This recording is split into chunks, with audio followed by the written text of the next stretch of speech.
ഞാൻ വിളിച്ചോളാം. ഓക്കെ. അത് ഹലോ ഫ്രണ്ട്സ്, ഇത് മോഡുലാർ കിച്ചൺ ആണേ. ജി പ്രൊഫൈലാണ് ഇത് ചെയ്തേക്കുന്നത്. ഗ്ലാസ് ഒക്കെ ആണെങ്കിൽ എച്ച് ചെയ്ത് ഷട്ടർ ഡിസൈൻ ആയത് കൊടുത്തേക്കുന്നത്. PVC ഷീറ്റാണ് ഇതിൽ ഉപയോഗിച്ചിരിക്കുന്നത്. ഫുൾ അലുമിനിയത്തിലാണ് ചെയ്തേക്കുന്നത്. അലുമിനിയം ഫാബ്രിക്കേഷൻ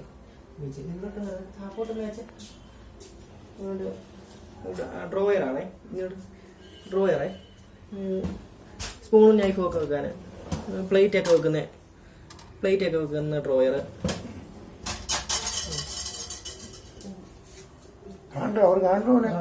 ഇതൊരു അലമാരിയാണ്. കിച്ചണിലെ സാധനമൊക്കെ പറക്കി വെക്കാൻ വേണ്ടി. മേളില് ബെർത്ത് ഇങ്ങോട്ട് മേളിലാണെങ്കിൽ ബെർത്താണേ. ബെർത്ത് ഫുള്ള് ബെർത്ത് ചെയ്തിരിക്കുക. അത് മതി.